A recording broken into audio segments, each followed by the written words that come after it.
Hello, welcome back to Public Health 101 Essentials in Action. This presentation makes up the second half of Module 1 of the Elko County Health Board Toolkit. Again, my name is Valerie Quape, and I'm a graduate intern from the University of Nevada, Reno's Masters of Public Health program. And this presentation is a part of an internship I am completing with the University's School of Medicine Office of Statewide Initiatives. The purpose of this presentation is to give a broad overview of the 10 essential public health services and how they are addressed by public health agencies in the U.S. Again, this training was based off of a presentation developed by the University of Arizona for use by the Western Region Public Health Training Center, of which the Nevada Public Health Training Center is a member. Although many aspects of the presentation have been altered from its original form to better describe the structures of state and local public health systems found in Nevada, two of the videos included give examples of public health systems within the context of those in Arizona. However, much of the content of those interviews applies to issues facing local systems in Nevada today. So let's get going. A collaborative approach to public health is better described by this diagram that displays the 10 essential public health services that work together to fulfill one or more of the 3 core functions, which are on the perimeter of the wheel. All of these are guided by research to ensure the management of the public health system. Each of us have a role to play in ensuring our public health system functions properly and to make sure that it prevents diseases and promotes health. In 1994, the Core Public Health Functions Steering Committee, under the Centers for Disease Control and Prevention, also known as the CDC, developed the framework for the essential services. Made up of representatives from the U.S. Public Health Service agencies and other big public health organizations, the committee created these services to give a working definition of public health and a guiding framework for the responsibilities of local public health systems. The core functions provided an umbrella of the public health activities that should be undertaken in all communities, while services show the full range of public health responsibilities that are involved to make sure that each function is fulfilled. The 3 core functions and the 10 essential public health services provide the fundamental framework for public health by explaining what types of activities should be undertaken. Basically, any public health activity can fit into at least one of these 10 categories. We will be coming back to each of these in more detail over the rest of the module to show how each function and service is integral to public health success and how they contribute or overlap with one another to strengthen public health system management. Core function number 1, assessment, helps us to answer questions like, what's going on in our state or community? Do we know how healthy we are? Are we ready to respond to health problems or threats? How quickly do we find out about problems? And how effective is our response? Core function number 2, policy development, addresses 3 strategic goals: to keep people informed about health issues and healthy choices, to engage people and organizations in health issues, and to plan and implement sound health policies. Core function number 3, assurance, helps us to answer questions like, when we enforce health regulations, are we up to date, technically competent, fair, and effective? Are people receiving the medical care that they need? How can we be sure that our staff stays current with the current research and recommendations? Are we doing any good? Are we doing things right? And most importantly, are we doing the right things? Supporting innovation and identifying and using best practices is an activity that each service contributes to: research. Research is the 10th essential service. As you can see, all services can contribute to research, while research helps guide the essential public health services and core functions. The health department has been going through a process of community assessment and input. That process has brought in over 70, 80 different stakeholders, mostly agencies, community-based organizations, as well as representatives from different clinician groups, as well as representatives from different sort of customer stakeholders, to talk about what are the things that work and don't work in the health of Pima County. And from that, we've come up with 4 broad themes of issues that this group, based on their review of our data, feel like are the main themes that we need to tackle.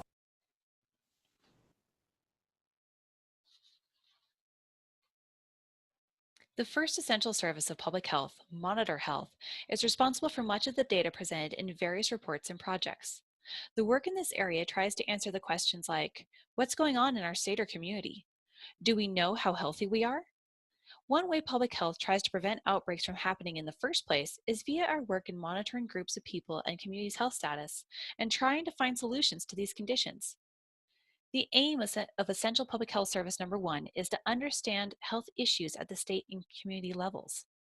This service includes many components such as accurately diagnosing a community's overall health, identifying threats to health, assess health service needs, gather, analyze, and if necessary and appropriate, publish information on access, utilization, costs, and outcomes of individual health services. And finally, to collect and track vital statistics and health status of groups at higher risk than the general population. So this could include children, women, persons who are low income, immigrant groups, refugees, and this all varies by disease and health concern. Essential Public Health Service number 2 answers these questions. Are we ready to respond to health problems and threats? How quickly do we find out about problems? And how effective is our response? This involves epidemiologic investigations of disease outbreaks, patterns of infection, chronic diseases, injuries, environmental hazards, and other public health emergencies. Also, access to a public health laboratory capable of conducting rapid screening and high volume testing is an integral part of this process. Sometimes when we are tracking different diseases, groups' health conditions, or trying to solve a health concern, we find something that we can't explain, something that just doesn't make sense. We need to diagnose and investigate, or in other words, utilize the essential public health service, the second one. When we heard the words public health in part 1 of this module, some of us may have thought about outbreak investigation, disease diagnosis, testing samples in state-of-the-art labs, or other activities that may be popularly conveyed in the recent movie Contagion.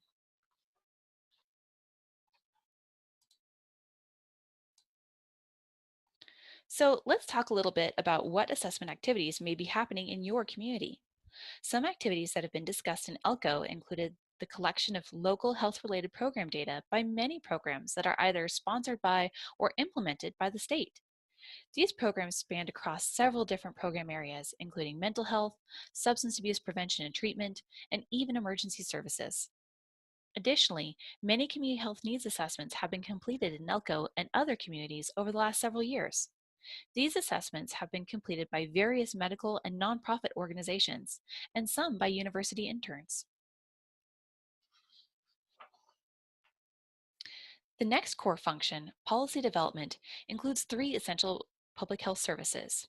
The second core function can be defined as the process of formulating public policies in collaboration with community and government leaders, designed to solve identified local and national health problems and priorities. What about this definition differs from assessment in the first function we just talked about? Core Function 2 includes a more broad scope and includes development and inclusion of community partnerships, policymaking in conjunction with those partners, reviewing scientific evidence and ensuring it directs policy, and going about policy development from a system-wide or whole environment approach. Often, when we think of policies, we think of lawmakers and lobbyists, those in DC or even at the Nevada legislature, proposing, debating, and voting on laws. However, policy development occurs at the local level too, through broad community partnerships between stakeholders from different levels who come together to share ideas, problems, strategies, challenges, and resolutions. For instance, a parent-teacher organization may collaborate with their school's administration or with the school district to tackle issues like nutrition and the school lunch program, or even school vaccinations. Also, policies themselves vary in what they cover, who they deal with, and how overarching or all-inclusive or sometimes even exclusive they are. We can differentiate between big and little policies, which we'll talk about in detail more. So we must draw on science and research to inform our policy planning and strategizing. And we must be sure to take a system approach in addressing and resolving complex health issues from the big picture level via comprehensive public health policies and looking for potential unintended consequences. Having an informed and educated public, including our legislators and policymakers, as well as building partnerships throughout the public health system, are key components to developing strong policies and regulations. As discussed before, strong policies require an informed public. From school health initiatives to community health educators to nutrition campaigns and health fairs, or even to workplace health promotion programs. Essential Public Health Service number 3 aims to ensure that the materials, promotion, and education components of public health are available, accessible, and appropriate. We use education in public health to explain issues, concerns, problems, rules, and recommendations in ways that will make sense with different groups' knowledge base. Because most of us are not scientists or investigators, health education needs to be accomplished via different types of media to interpret or articulate public health complexities so that we can understand and make informed decisions about what to do, what to eat, where to go, what to avoid, and others. In other words, public health translates hardcore science into information the public can understand.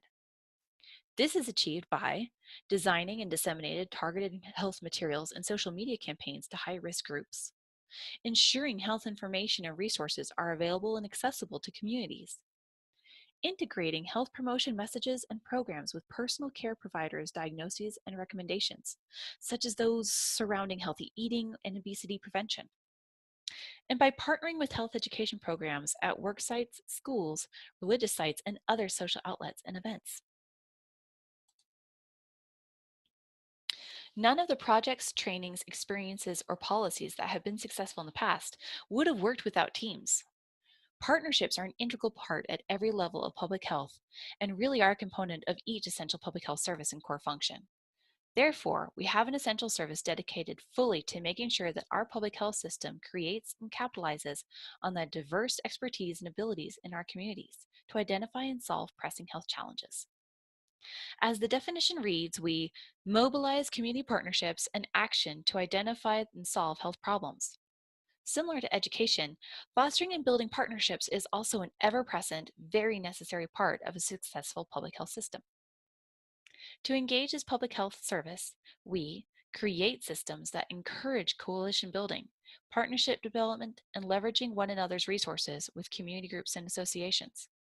We build the capacity and skill base of community agencies across public services to capitalize upon the full range of potential human and material resources to further community health.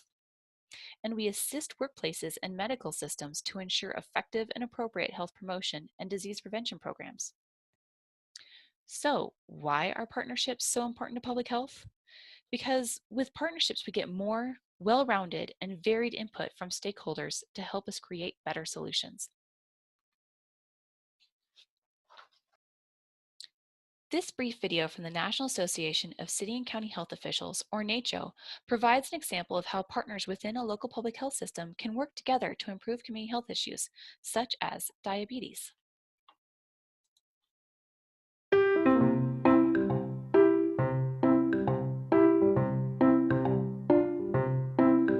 Imagine a community where there's very high obesity and diabetes rates. Now imagine an approach to this problem, where there are home visits and screening question and finger prick tests done by nurses and community health workers, where residents that are screened positive are then referred and connected to care, where those who are in care then receive a diagnosis and a treatment plan and counseling, and where there are community reinforcers such as low and no cost health education classes and nutritional counseling and cooking classes, and where there's outreach to encourage healthier choices in surrounding neighborhood stores and markets.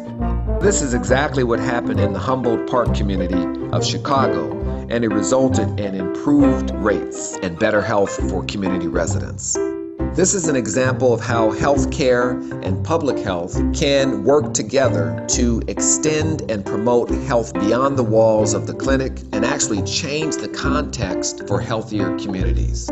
This story is also a metaphor for the historic period of change and opportunity that local health departments find themselves in today. Today, in communities across the country, the public health workforce is changing. Not only is the current generation of local health officers retiring, but it's becoming increasingly more important that today's local health department staff have the skills necessary to work across sectors, to question where and why inequality exists, to make data-driven decisions and investments, and to think strategically about how to meet the needs of their communities while remaining a relevant and viable agency. In addition to public health, other fields and disciplines such as community development and urban planning are reimagining their services and approaches to better support safer, healthier, and more resilient communities.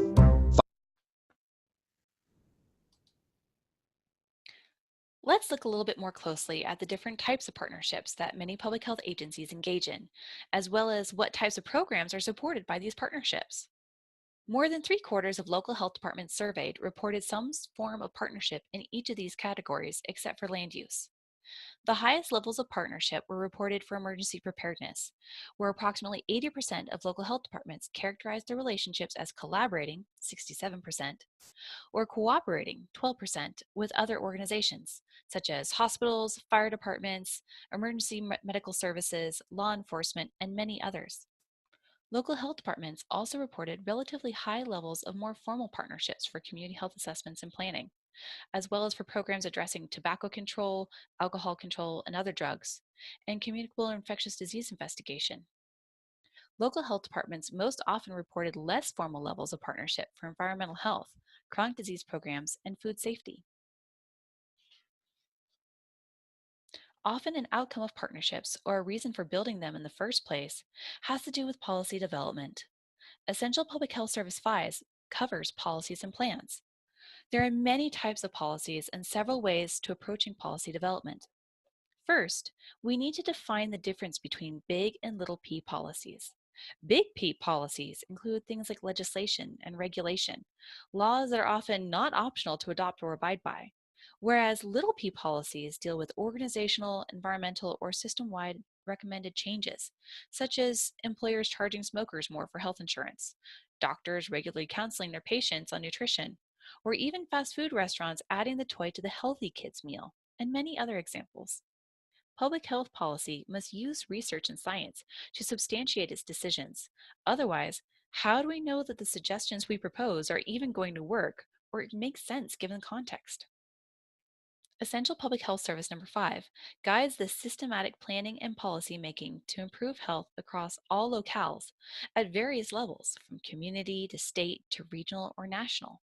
This process of policymaking and planning includes designing and monitoring specific, measurable health outcomes and objectives to ensure continuous quality improvement, advocating for specific policies to improve health and well-being and/or address growing health needs, defining standardized health prevention and treatment policies in partnership with the medical community and healthcare systems, and finally, developing evidence-based regulations, codes, and legislation to guide the practice of public health. Let's take a moment to think about policy development in your community and across the state. Many of the examples of big P policies may be those that are developed and altered by the legislature, such as the Nevada Clean Indoor Air Act, or those relating to recreational or medical marijuana. Some counties have codes relating to restaurant inspections or other public health matters, which could also be considered big P policies. However, small p policies may have large impacts on the community as well, such as the adoption of worksite wellness policies on the part of local employers. Core function number 3 includes assuring that all populations have access to appropriate and cost-effective care, including health promotion and disease prevention services and evaluation of the effectiveness of that care. Having identified those groups that are at most risk for health problems and measuring the factors that put those groups at risk under core function number 1, public health's focus under core function number 3, assurance, is to place health services in areas of greatest need, curbing those risk factors from becoming a reality and making sure that people have access to needed care. Assurance aims to promote, require, and provide the necessary services for government to achieve these responsibilities, as well as to ensure the accessibility of high-priority personal and community-wide health services, including subsidization for those groups unable to afford services, implement legislative mandates, and to fulfill statutory responsibilities set at government levels. The primary purpose of health-related laws and regulation is not punishment, but compliance. These issues fall under Essential Public Health Service number 6, Enforce Laws. Compliance and enforcement areas for public health can include traffic control issues, sanitation at work sites or public places like restaurants, farms, factories, or grocery stores, and minimum wage and working age laws. We will soon be hearing about one common type of law, regulation of the food industry, specifically restaurants. Restaurant inspections are one of the many environmental health and sanitation surveillance activities that fall under Essential Public Health Service Number 6. The primary components included under the services are enforcing sanitary codes, especially in the food industry, protecting drinking water supplies by regular testing of water at various sources, monitoring compliance of clean air standards and environmental health statutes, following up on reports of occupational and community-based hazards, preventable injuries, and exposure-related diseases, monitoring the quality of medical services such as university labs, assisted living homes, and bioresearch centers. And finally, reviewing and determining the safety and effectiveness or efficacy of new drug, biologic, and medical devices as appropriate for the local public health system's capacity. Should note that this essential public health service also depends on having a robust surveillance system to track health issues like water and sanitation, or to monitor institutions like nursing homes to make sure that they are in compliance. Essential Public Health Service Number 6 needs strong partnerships across multiple sectors to make sure the enforcement of laws is appropriate, timely, and efficient. In other words, Essential Public Health Services Number 1, 2, and 4 play into this essential service as well.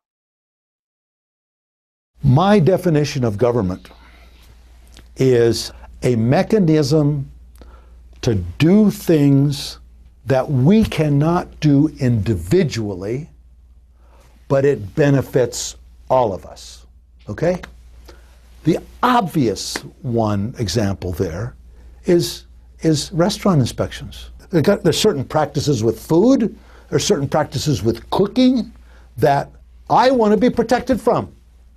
But can I do anything about it? No.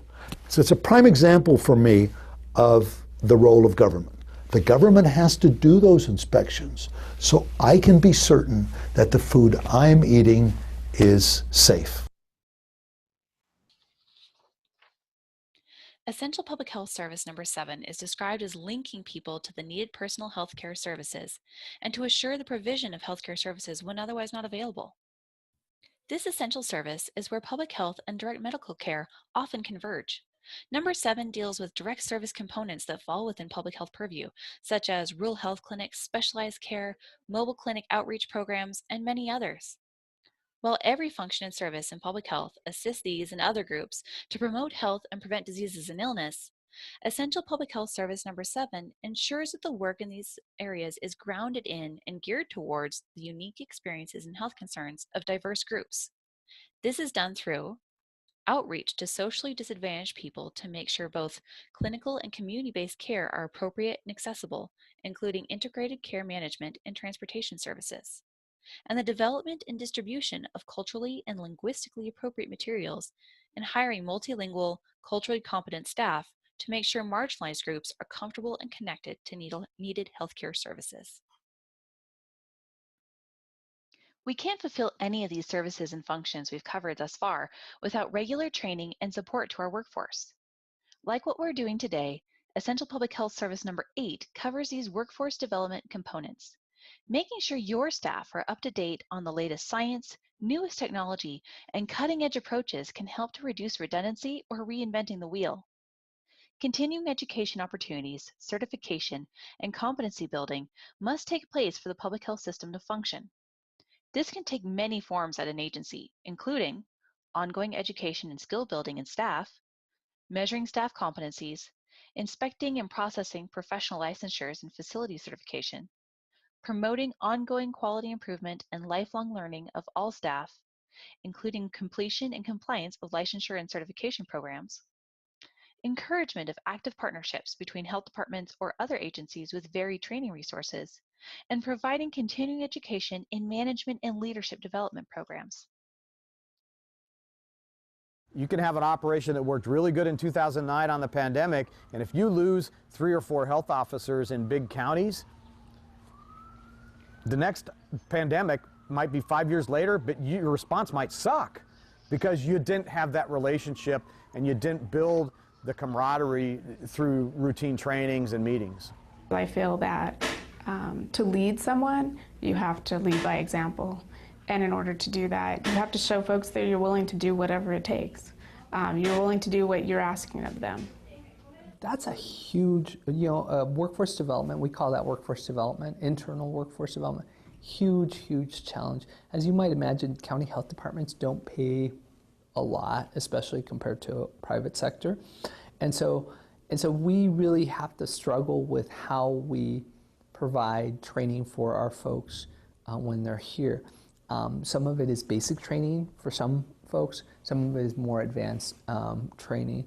And so actually right now we're in the process of developing a big workforce development plan.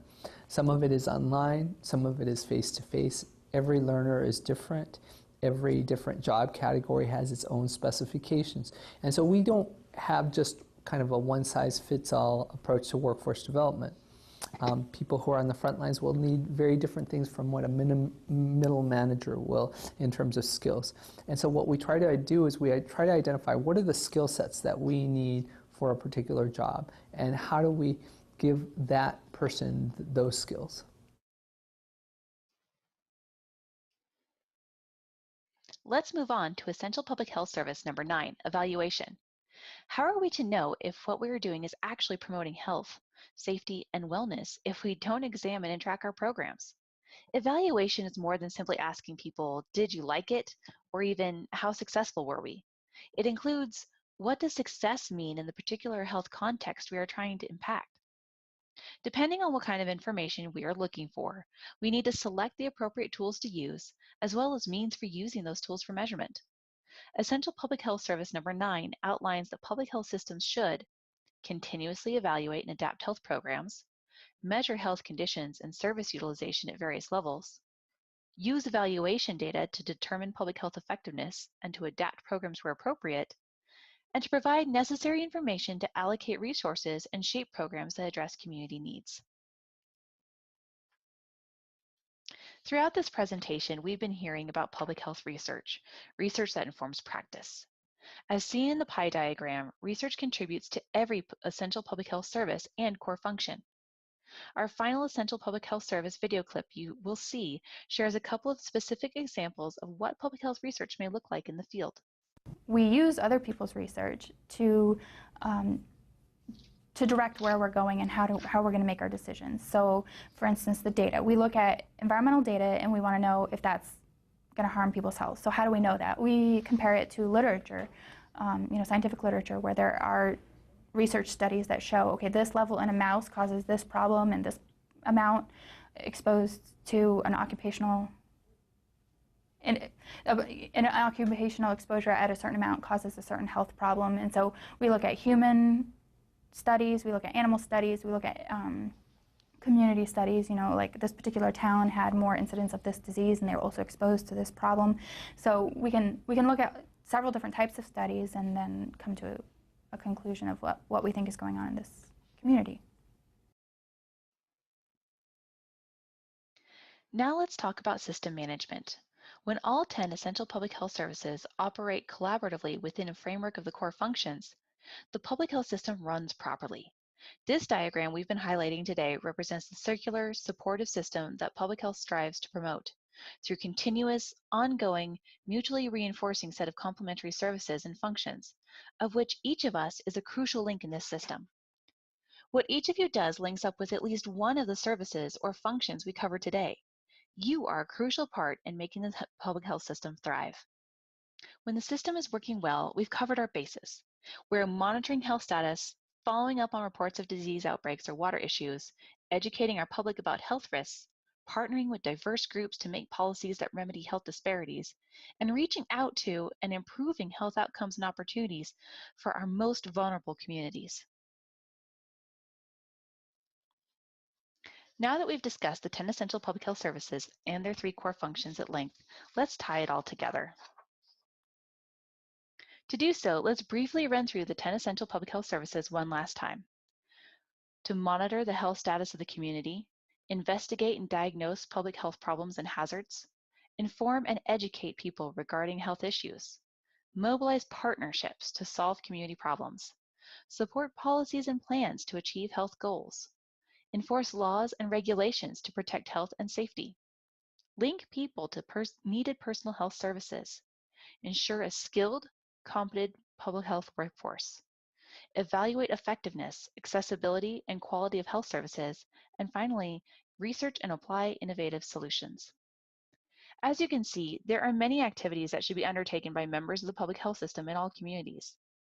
The 10 essential public health services provide a guiding framework for the responsibilities of local public health systems and governing bodies, regardless of the type of organizations involved. So, what's next? I say it's a very rewarding job. You just have to keep in mind that your work, you don't see the results immediately. It's gradual. You have to always stay focused on your goal and keep that in mind, because there's many other forces that will pull you in different directions. But as long as you stay focused and you stay focused on the principles of public health and you look for the better good of the community, you will always make the right decision. The essence of the health of our nation is about public health, and we need practitioners to go there. So go where your heart tells you to. If you love maternal child health, if you love epidemiology, there's something that you can contribute that will make your community, your state, or your nation, or even the world a better place. This short video brought to light the voices of public health professionals commenting on the impact of public health and what keeps them motivated in the field. The work you do contributes to the public health system and community well-being, whether through direct or indirect influences. After this presentation, please take a few minutes, grab a piece of paper, and think back to the content of this training. How can you use the information presented today in your work? What can be done in the next month? What actions need to be completed to achieve this objective? And who needs to be at the table? Write these ideas down and create an action plan for what you can do in your current role with your current resources to address public health issues that are important to you. We've come to the end of Module 1. Thank you very much for your attention and time. Please go and share what you've learned here today with your colleagues back at work and also with your families, friends, and neighbors. Contact the Nevada Public Health Training Center for further information and assistance. In keeping with the information we just covered, please complete the training evaluation that was sent to you alongside this video. Please contact me if you have any questions at all at my preferred contact email during the summer of 2017. Thank you again for your participation in this project.